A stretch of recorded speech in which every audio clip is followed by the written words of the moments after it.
Welcome back, ladies and gentlemen. Donald Trump blasts Fed Chief Janet Yellen for failing to raise interest rates. The Republican budget paves the way for more reckless spending.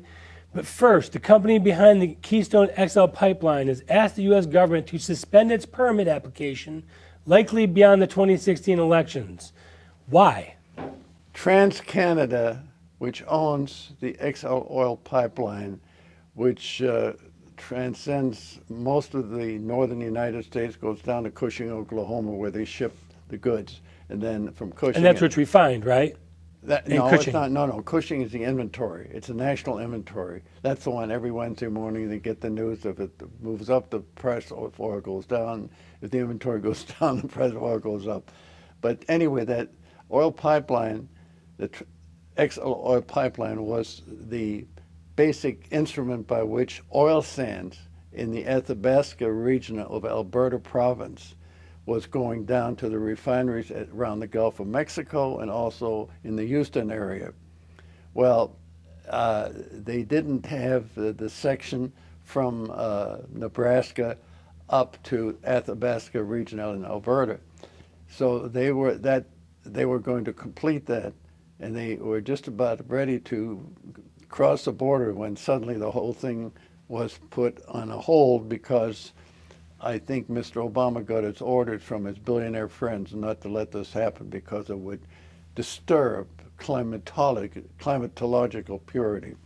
Well, now guess what? And there's also some backside rumors that Warren Buffett, who owns the Northern Burlington Railway, that's the primary shipment of oil now that would disrupt his little business. No question. And he happens to be in Omaha, Nebraska, doesn't he? Yes. Well, you're very good at adding things up and coming up with a one and one is two. Conclusion. Yes. And that, of course, became a disaster because there were a lot of accidents. It was a very cumbersome way of transporting oil. It didn't do a very good job. It added a lot of tank cars to Mr. Buffett's pro-Obama. But if you were really looking at it from an environmental standpoint, if you were truly looking at it from that point, worst. That's the worst way to transport the worst. it. Yeah. 10 times worse. So the hypocrisy just deep here. It was the ultimate hypocrisy. But because also Mr. Buffett is a great supporter of Mr. Obama. Draw your own conclusion. Well, I have contacts, and I was amazed what I found out. I found out that somehow, and nobody told me exactly how it happened, but they were able to dig under the border and connect the pipeline somehow that they could ship the oil sands directly from Alberta all the way down to the refineries. And nobody knew this. I think they knew it, but they also, the headlines about the tank cars catching fire were so horrible that whoever knew it was afraid would look the other way, exactly. And the proof of the pudding, I have no statistical proof. I have reliable sources. But the fact is that the refineries have been working overtime with oil sands coming down from Canada. And I don't think they came with an angel flying overhead dumping it on them. I think they were able to get it through the border by these stealth pipelines. So the big news is that the XL pipeline, they took their application away, and they're not interested in pursuing it in the short term. They don't need to. They don't need to. They've circumvented it. And you say, well, also, if let's say, even if they said we reject it, there would be an investigation, and suddenly they'd have to admit the fact that they had the stealth pipeline, and that was caused a big stink and a big argument, and you'd have things that the Obama administration doesn't like to now, have the Green movement must be aware of this. You know, the Tom Steyers of the world, the George Soroses. That's a good question. I don't know, but I think they maybe have been told, listen, let's look the other way on this one. It's a problem for us. We won't let them go across the border the conventional way. If they do something irregular like that, you know, we have the tank car problem. Let's kind of look the other way on the whole. This is not the first time that this administration has done this on other issues. And so what does this mean to our energy, the price of oil, the price of gasoline? that doesn't affect it at all, does it? First, it has made the refineries rich beyond belief.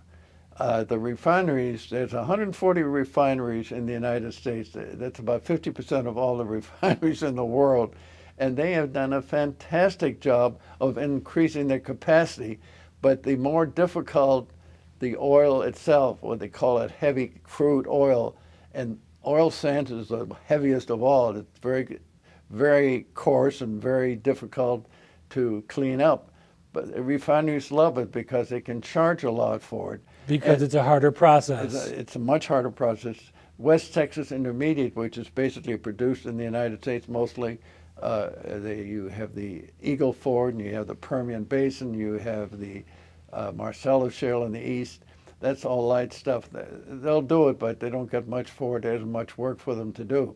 But the refineries have been shipping like crazy into South America. Would you believe that 75 to 80% of all gasoline used in Mexico is refined in American refineries?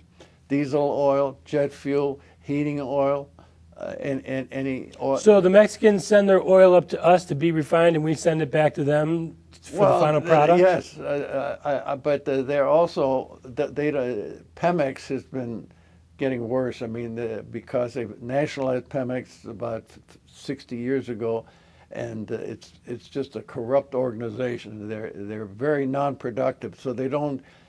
Mexico today has 125 million people. They've doubled their population. They've increased their middle class. They have a lot of demand, and the demand cannot be met by a decreased production that they are primarily getting out of the Gulf of Mexico. Switching gears a little bit here, the budget that just got passed. It adds $83 billion. Now, the last budget that they passed, the Republicans were clamoring and jumping up and down about $60 billion.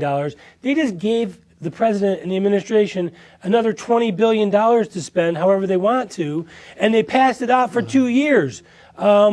I'm just disgusted with this Republican Party. No, I think you're being a little bit unfair because the Republicans are in a corner. First of all, do you remember sequestration? Does that ring a bell with you? Yeah. Where did they cut? They cut the military. Military. 80% of the money that was cut back was military. Had nothing to do with Obamacare, all the things that Obama was party to.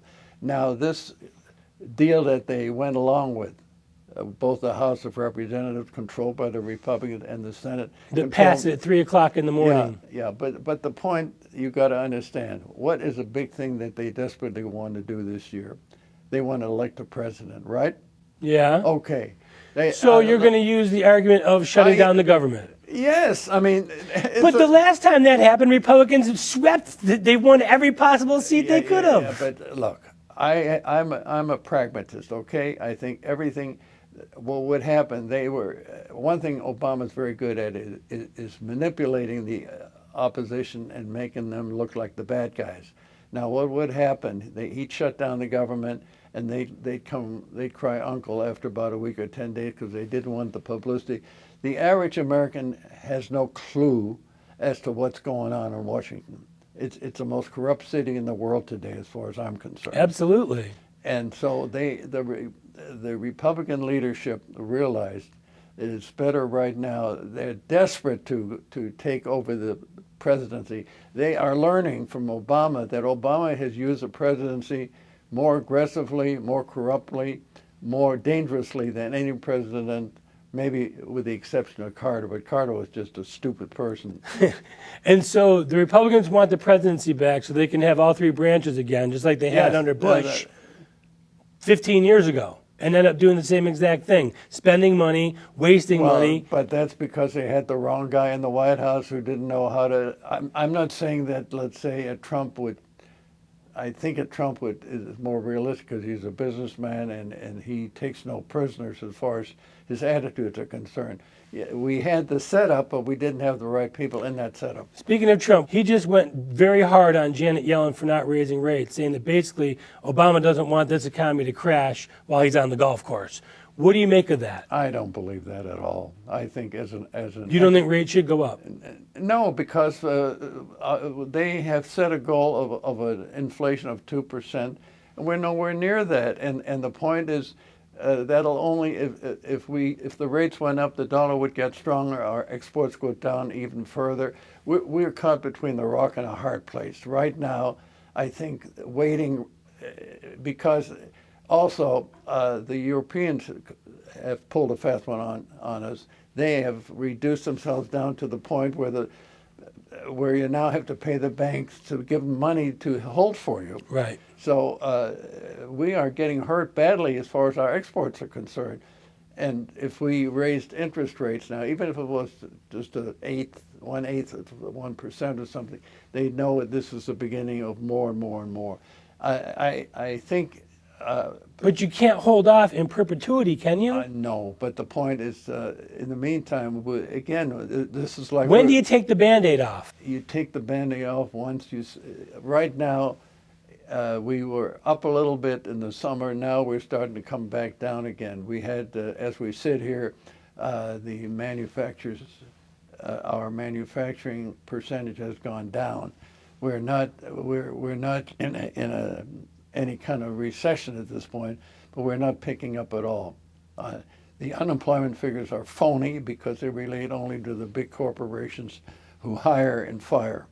What I look at is labor force participation. Exactly, that's not phony. Which is down around 62%, which is about as low as it's ever been. So we've got almost 90 million people in this country today Over 90. who are capable. Well, I'm trying to be nice. A third of America. Yeah, a third. Well, a third of America.